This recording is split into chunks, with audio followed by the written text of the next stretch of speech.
So it was a good match. It was all right. AJ thankfully won, therefore setting up AJ Styles and Seth Rollins for the Universal Championship and the Money in the Bank pay-per-view. That's fucking huge. And I'll talk more about that in a second. Baron Corbin being in the Raw main event, not too high on that. Now, there was a report going around, not even a report, but the Arena. I don't know where Extreme Rules will be this year, but the Arena website that will be hosting the pay-per-view come July was advertising Rollins and Corbin for the Universal Championship, which, God, I hope that is not the case. I really hope we do not get that match come Extreme Rules. I don't want to see that match at all. But if we're going to get it, we get it as a Raw match, fine. As a Universal Championship pay-per-view match, that does nothing for me.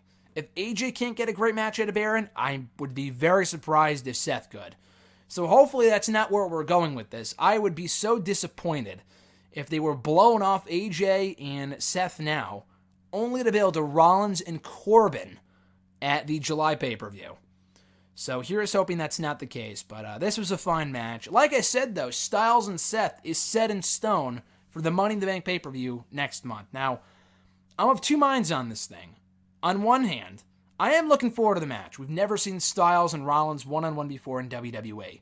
I think the last match they went one-on-one in was like fucking 15 years ago when Rollins first started out in wrestling. And the match was included in Rollins' WWE 24 documentary a number of years ago, and Styles actually called Rollins the future of the business, and he wasn't far off there at all. If he said the future of the universe, now that'd be a different story. That would be a bit eerie, the same way I think. Was it Kevin Owens that said that he wanted to be the champion of the universe in like an old Being the Elite show or like an old Young Bucks video on YouTube with Adam Cole years ago? Now that's fucking eerie in retrospect because he went on to become the Universal Champion. But nonetheless, though, AJ and Seth, the Money in the Bank. I'm looking forward to the match for a few reasons. We've never seen it before. I'll be there at the show, and it's bound to be awesome. It's bound to be a great match. The issue is that they're doing it at Money in the Bank. Now, granted, Money in the Bank is arguably one of the big five. It's not officially a Big Four pay-per-view. It's not. People can say that all day long. Oh, it's booked to feel like a Big Five pay-per-view. It's, more entertaining and more anticipated than Survivor Series is, which is probably true. Money in the Bank has absolutely been one of the bigger shows WWE has done since its inception back in 2010. I think this might be the 10th installment coming up next month, which is a lot. Very few pay-per-views last 10 years. Money in the Bank lasting that long is a testament to the success of that show. Now, granted, so is Hell in a Cell, and that's been around for 10 years too, and that show has rarely been good, so I take that back. But Money in the Bank has had a lot of big matches, like a lot of matches you would be surprised that were being held at Money in the Bank and not SummerSlam. Matches like John Cena and CM Punk, that amazing match from 2011, one of my favorite matches of all time. We had John Cena and CM Punk, John Cena and AJ Styles at the 2016 Money in the Bank pay-per-view. They've done a lot of big matches at this pay-per-view before. They did AJ Styles and Shinsuke Nakamura there last year. So they've done big matches with these guys before at these shows, at these Money in the Bank pay-per-views. So this is far from something that's out of the ordinary for WWE to book a big match at a B-level pay-per-view like Money in the Bank. At the end of the day, though, officially, it is not a Big Four or Big Five pay-per-view. It's not. A Big Four pay-per-view would have the whole weekend centered around it, like Raw does, or like the Royal Rumble does, or WrestleMania, or Survivor Series, or even SummerSlam. The entire weekend is set in like the same city. They've been doing this for a few years now, where they have every show that weekend, whether it be, the TakeOver, the pay-per-view, Raw, and SmackDown, all emanate from the same city. They do that with those four shows. They do not do that with Money in the Bank. Now, they did do that last year with Money in the Bank with TakeOver, I believe.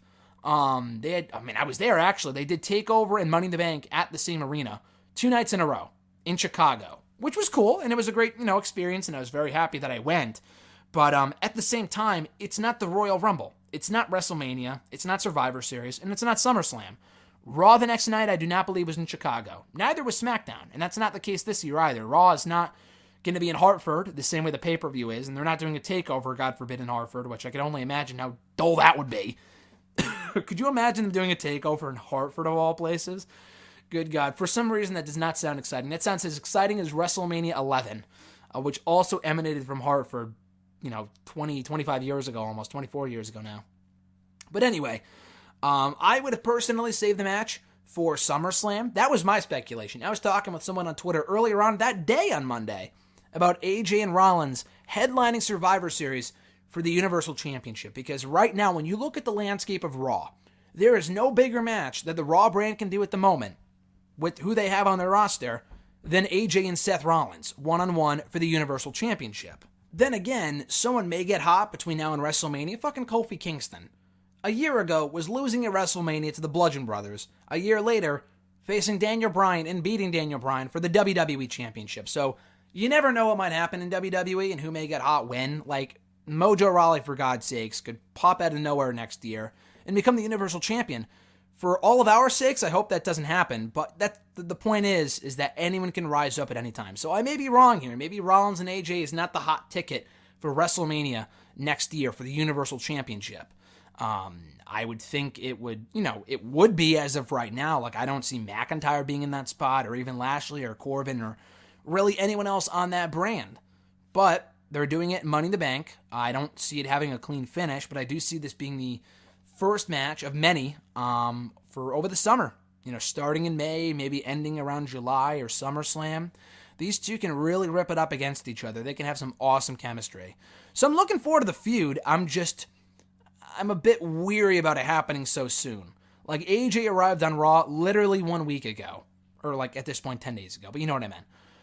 AJ's now on Raw after 3 years being on SmackDown. Immediately gets a WWE title match. Again, I would have waited, or rather a Universal title match. I'm so used to saying him as WWE champion because he was champion for like a year and a half last year. I would have waited longer to put the belt on AJ, or would have waited longer to at least have him go for the championship. I don't think he's winning the belt this soon anyway. I would be surprised if they took the championship off of Rollins anytime soon.